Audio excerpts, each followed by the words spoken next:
saying?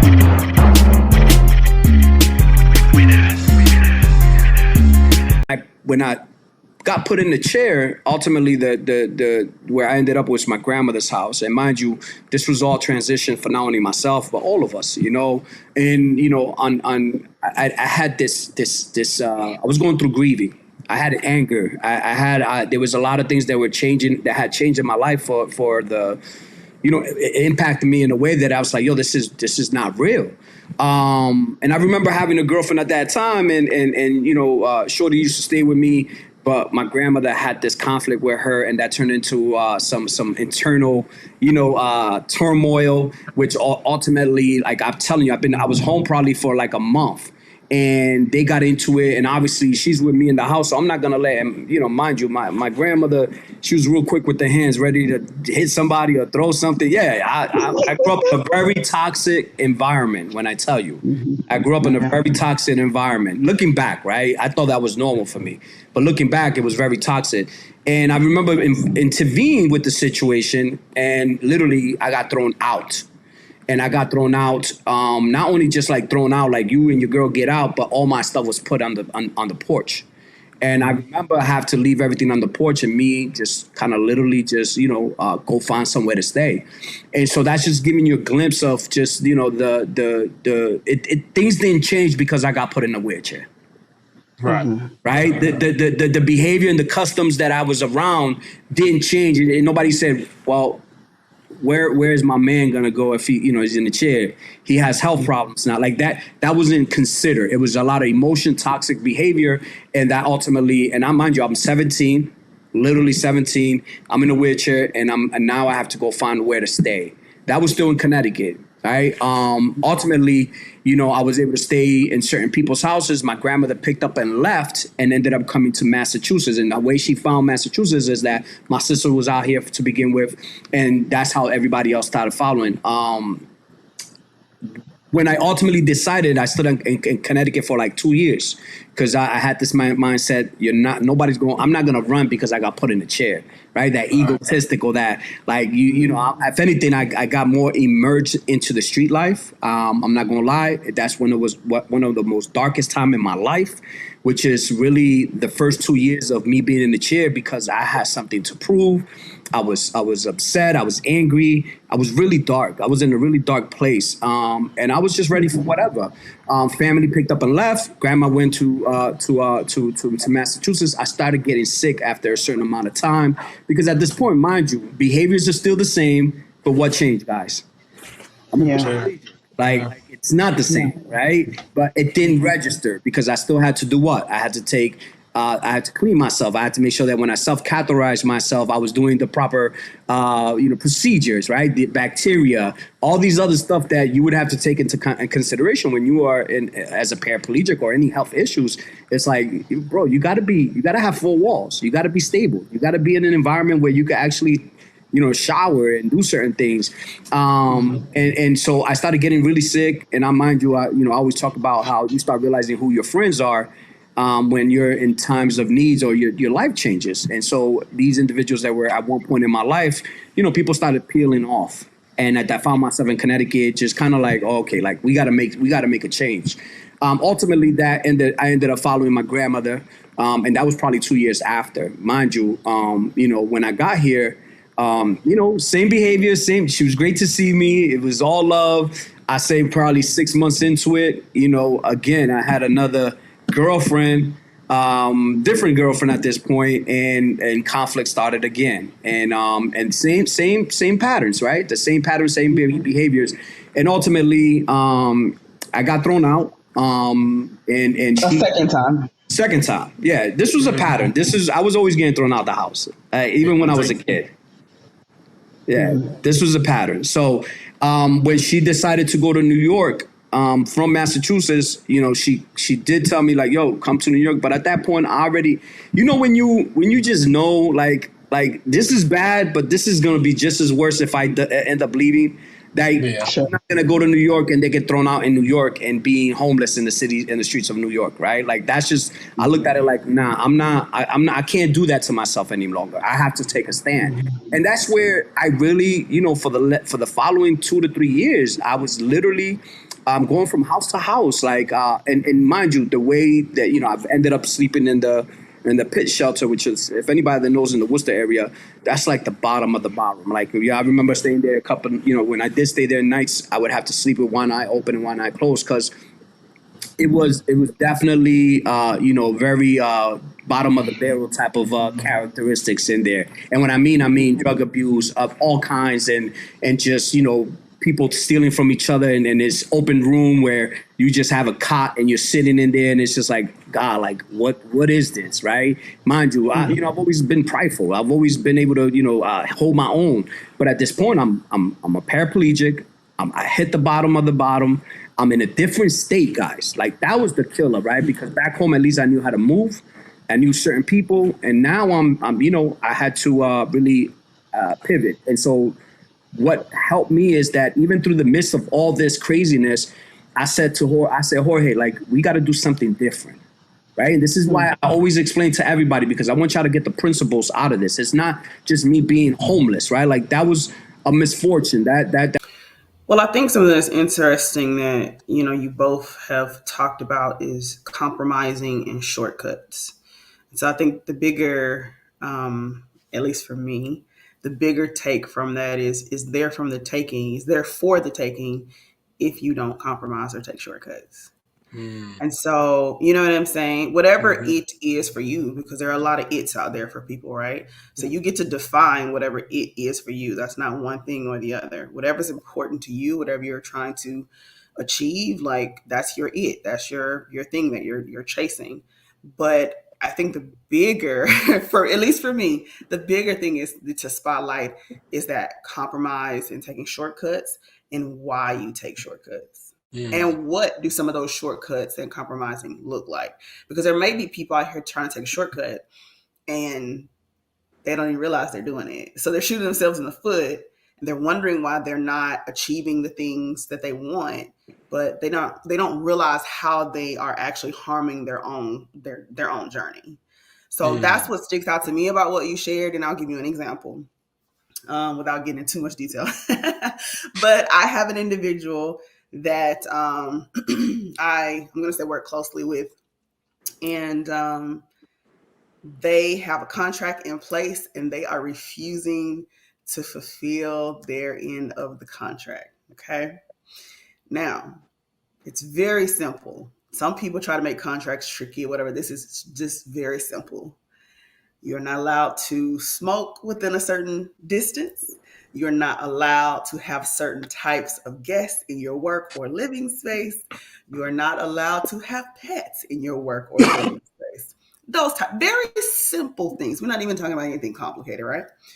They are determined to do whatever it is they want to do, which actually is the very opposite of what they agreed upon in the contract.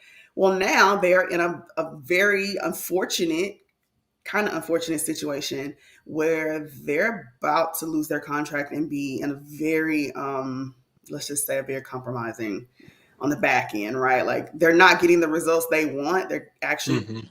going to end up potentially without a house Hmm. because they made a decision, to do what they want to do, to Do what be they honest, want to to do. do what they want to do. And for this situation, them doing what they wanted to do was the shortcut.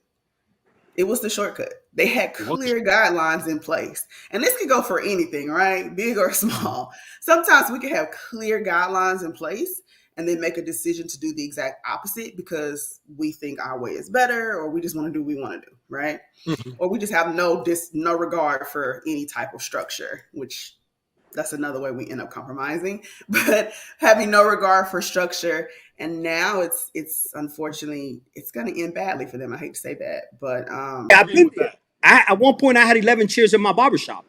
Mhm. We were popping. Think about it, 250 a week per barber. You do the mhm. math. The problem with that is that I was compromising myself, my beliefs, my establishment to just bring anybody because you could cut nice. Guess You what? could They not. were nice barbers, but their character was just rotten. They weren't good people.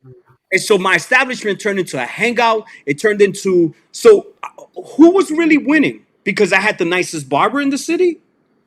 It was deteriorating my business. It was my business was actually there was animosity and problems within the barbers because some Mhm. people were getting away with murder in there, and Jorge Mhm. had allowed it because they were nice. Or we Hmm. we wanted the title of like the best barbershop in the city, or I wanted to get that finance Mhm. and pull up with what $2 or $3,000 a week, right? We were good, but how long could I have kept that? Would I be claiming that we're going on 20 years right now? No, Hmm. I had to establish and understand that that little bit of value they bringing, it deteriorates and it takes away from everything once you do something like that. That's Mind you, facts. this wasn't you being rude. That we could kind of tweak that.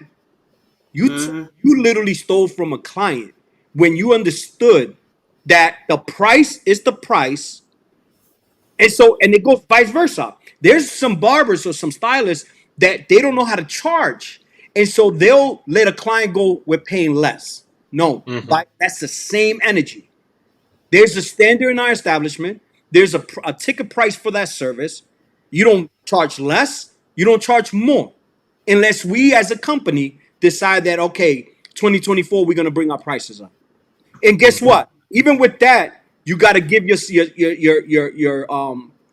your clients an amount of time, letting them know in the next 3 months, put flyers all around. In the next 3 months, our prices will be going up. Just giving you heads up. There's no okie dokie from one day that Ally go get her nails to the next Saturday. It's like, oh, okay, it's double what you custom. Like, hold up, what happened?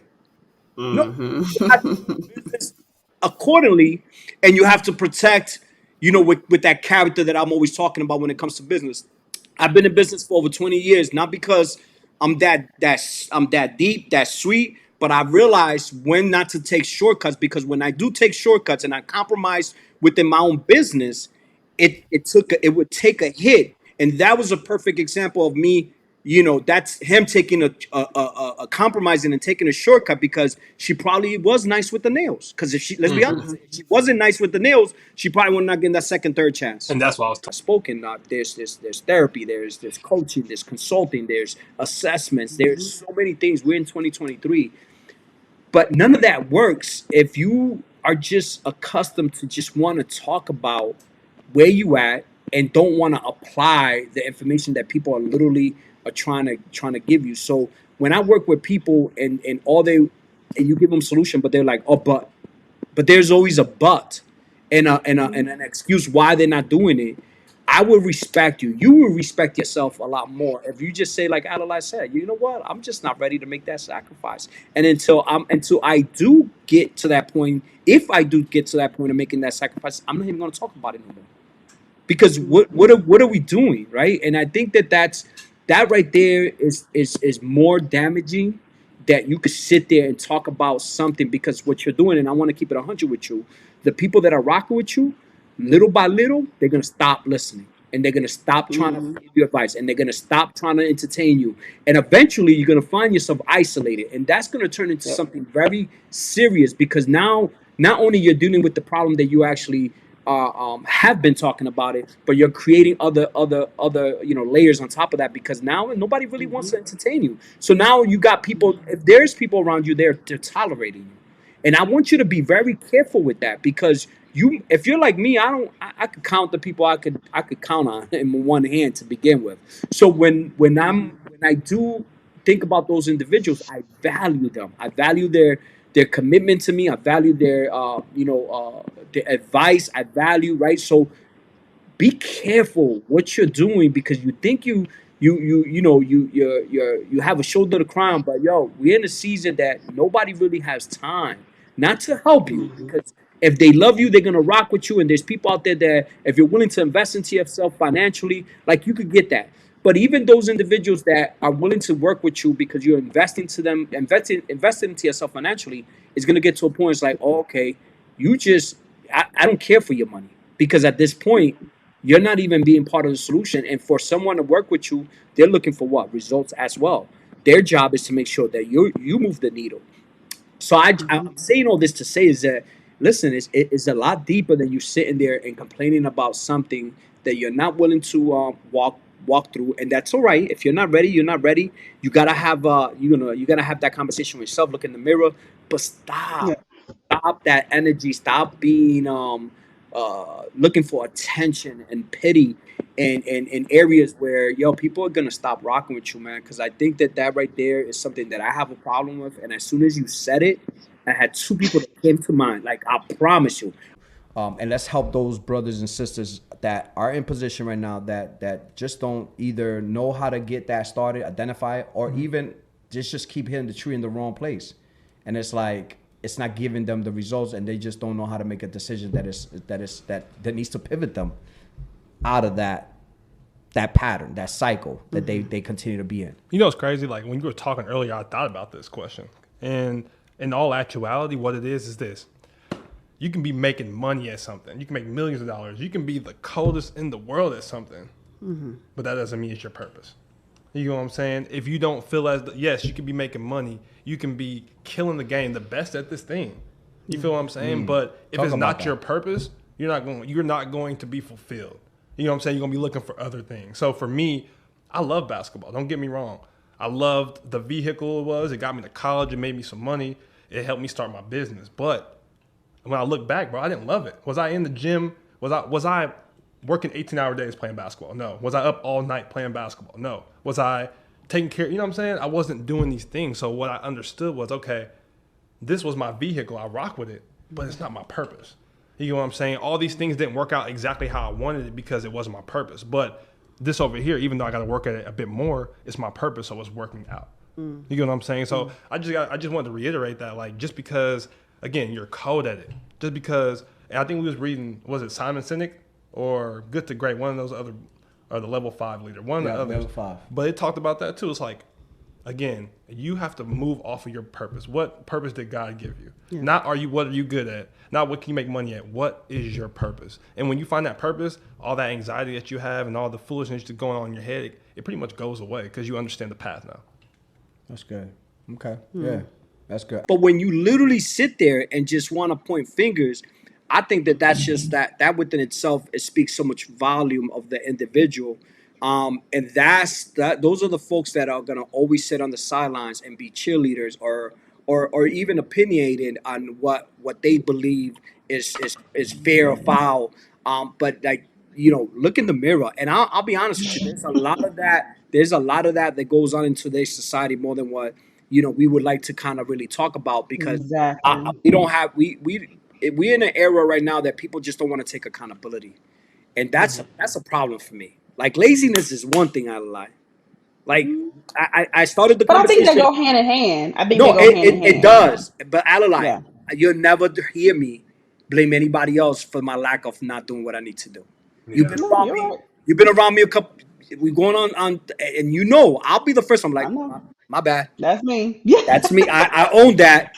I Yeah. apologize. Like that's I gotta get it, and it might be the same conversation 3 times, guys. Right? I might say that. I'm like, yo, my bad, and it gets to a point that I get tired of saying certain things, right? But you'll never hear from me, oh, this is your fault, this is your fault, because again, that just speaks of the individual. And that's why, if you go back to the question that DJ asked me, like, how was I able to go from 3 decades ago, is because I always owned up to that part. I always owned up to what was the lack of me doing certain things, but I also owned up to the victories that I put myself in, that I want. Like, right, like, it's a two side of the coin, because you can't win and not say, Jorge, like, you didn't have nothing to do with that. Like, yo, I'll give grace to God for everybody that came in my life and helped me, but I walked through that door. Vice versa, on the other side of it, when things don't go right, bro, like, I didn't do what I needed to You do. walk through that door. Yeah, I walked through that door. Or not. Yeah, Right. or not. Part of the scripture that talks about, and the truth shall set them free. I'm big on, like, you gotta be honest with yourself. I've said that before. I've met a lot of delusional people. I could be a little delusional. I promise you. I've met a lot of delusional people. Now, let me say this. I'm a big dreamer. I advocate going for the thing you feel like God has put in your heart. Go after it. Go get it. However, going back to like self-awareness and being honest with yourself, that is a process that needs to happen on a regular basis, whether you do like monthly check-ins with yourself, daily check-ins, whatever. And I'm saying that and putting an emphasis on it because we are constantly inundated and fed programming to chase things that we may not even want. But if you aren't asking yourself those questions and doing check-ins with yourself, you don't know. You feel like you're not successful because you don't have the vehicle that the person on social media has, or you don't have, the closet full of shoes or the clothes, or you can't travel. And do you even really want that? So you have to be honest with yourself about that. You also have to be honest with yourself about, are you putting in the actual work that's required to get the results that you want? You know what I'm saying? Because I'm gonna keep it 100. When you talked about, you use the analogy of like chopping at the tree. There have been situations of, I've worked with people, right? They're chopping at the tree. It's an oak tree, but they know they want to be at a willow tree. They're looking at the willow tree, chopping at the oak tree. Why are you over here when you know you're supposed to be over there? They're practicing. It's called practice. You're wasting time. Okay. Right. You're wasting time doing that. And so I've never heard that. That's why I'm like, no, you need to be very honest with yourself about what it is you want and what is it that you're doing. Same thing, right? So we talk about, for those of you that have not worked in like a corporate setting, they have regular meetings. Are we hitting our goals? Are we on target? Are we hitting our key index factors? That's always in the front of leadership's mind, their conversation, because they want to make sure that they are on task. You need to be doing the same thing in your life. And I know this may be a little controversial. Y'all, we have to start running our lives like businesses, our personal lives. Why is that I think it's, no, I don't even think it's. A lot of people hate the idea of like business and personal. No, but it's I'll let you roll it out because it's just the principle of it. It's the principle. That's facts. It's the principle. I ain't saying go out there and do nothing crazy.